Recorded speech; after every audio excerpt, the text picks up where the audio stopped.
Liverpool 3-0. Corner taken quickly, Origi!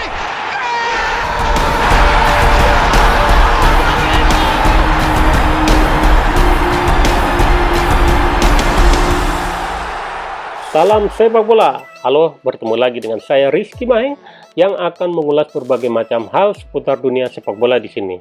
Nah, ulasan kali ini menurut saya akan menjadi ulasan yang menarik untuk fans Milanisti yang biasa disebut Milanisti. Karena pada hari ini kita akan mengulas bagaimana kinerja AC Milan yang sampai hari ini belum berhasil meraih Scudetto lagi. Terakhir kali AC Milan meraih Scudetto pada tahun 2011 ketika mereka masih ditangani oleh Massimiliano Allegri. Nah, apa yang menyebabkan Milan sampai sekitar 9 tahun belum berhasil meraih Scudetto lagi? Saya menilainya ini terletak pada kekeliruan manajemen AC Milan dalam hal memilih pelatih yang menangani AC Milan. Coba kita perhatikan deretan pelatih setelah Massimiliano Allegri. Allegri yang terakhir membawa AC Milan meraih Scudetto pada tahun 2011 digantikan oleh seorang Clarence Seedorf. Clarence Seedorf ini adalah mantan pemain AC Milan yang ketika menangani AC Milan bahkan tidak punya pengalaman satu kali pun melatih sebuah klub. Coba bayangkan bagaimana AC Milan mempercayakan dirinya ditangani oleh profil pelatih seperti itu. Dan terbukti kemudian Clarence Seedorf gagal dan digantikan oleh seorang Filippo Inzaghi. Filippo Inzaghi ini kurang lebih hampir sama seperti Clarence Seedorf, belum pernah punya pengalaman melatih klub senior dan hanya punya pengalaman melatih tim Primavera. Dan terbukti kemudian Filippo Inzaghi pun gagal. Filippo Inzaghi kemudian digantikan oleh seorang Sinisa Mihajlovic, pelatih yang sudah pernah punya pengalaman melatih klub senior tetapi klub-klub menengah seperti Fiorentina dan Sampdoria. Terbukti kemudian Milan gagal lagi dan digantikan Christian Brocchi. Christian Brocchi ini kurang lebih hampir sama seperti Inzaghi. Pengalamannya hanya sebatas melatih tim Primavera dan kemudian Brocchi yang hanya menangani Milan di beberapa laga tidak dilanjutkan kontraknya dan digantikan oleh seorang Vincenzo Montella. Nah, Montella ini kurang lebih profilnya hampir sama seperti Sinisa Mihajlovic. Dia punya pengalaman melatih klub senior, tetapi klub-klub menengah seperti Fiorentina dan Sampdoria.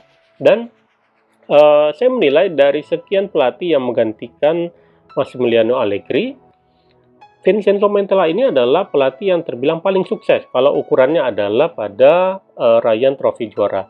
Karena Montella adalah satu-satunya pelatih setelah era Allegri yang berhasil membawa Milan meraih trofi juara, yaitu juara Supercoppa Italia. Dan kemudian Montella juga yang berhasil mengembalikan AC Milan ke kompetisi Eropa walaupun hanya di level Europa League. Nah, sayangnya AC Milan tidak mau bersabar lebih lama untuk menunggu kinerja dari Montella, dan Montella digantikan oleh seorang Gennaro Gattuso. Wow, Gennaro Gattuso ini padahal sama saja seperti dengan pelatih-pelatih sebelumnya, tidak punya track record yang bagus ketika menangani sebuah klub dan tidak punya prestasi yang menarik ketika menangani sebuah klub, dan dia dipercaya untuk menangani klub sebesar AC Milan. Terbukti ketika ditangani oleh Gennaro Gattuso, AC Milan tetap tidak berhasil meraih Scudetto. Boro-boro Scudetto untuk tembus ke 4 besar di Liga Italia saja AC Milan tidak pernah sanggup.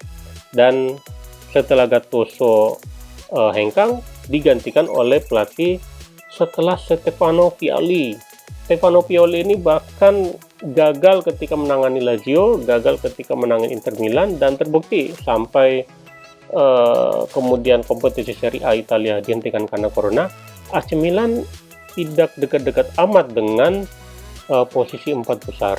Dan kalau diteruskan, saya pikir AC Milan mungkin akan mengulangi kinerja yang sama dengan pelatih-pelatih sebelumnya, di mana mereka tidak pernah berhasil menembus ke fase grup Liga Champions. Nah, menurut saya inilah kunci yang menyebabkan AC Milan tidak pernah benar-benar sanggup untuk bangkit kembali menjadi sebuah tim yang disegani di Italia. Padahal kalau dipikir-pikir dari komposisi pemain yang dimiliki oleh AC Milan sepeninggal Allegri, komposisi pemain AC Milan itu sebenarnya terbilang bagus. Mereka pernah mendatangkan Fernando Torres, mereka pernah memiliki Luis Adriano, Kemudian di AC Milan saat ini ada pemain-pemain yang bisa dibilang punya talenta yang bagus. Ada Hakan Calhanoglu, kemudian ada Alessio Romagnoli, ada Gianluigi Donnarumma.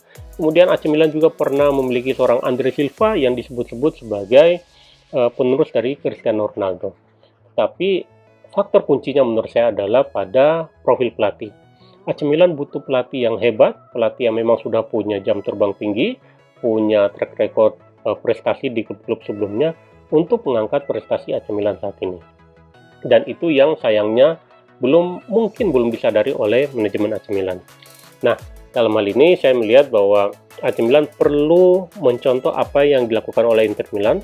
Mereka mengganti Luciano Spalletti dengan seorang Antonio Conte, dan kita bisa lihat bagaimana Antonio Conte membawa Inter Milan menjadi kompetitif bersaing dengan Juventus dalam perburuan Scudetto musim ini. Baik, itu saja untuk ulasan kali ini. Semoga bermanfaat, dan untuk Anda Milanisti, mari kita berdoa semoga AC Milan bisa segera bangkit kembali. Terima kasih, salam sepak bola.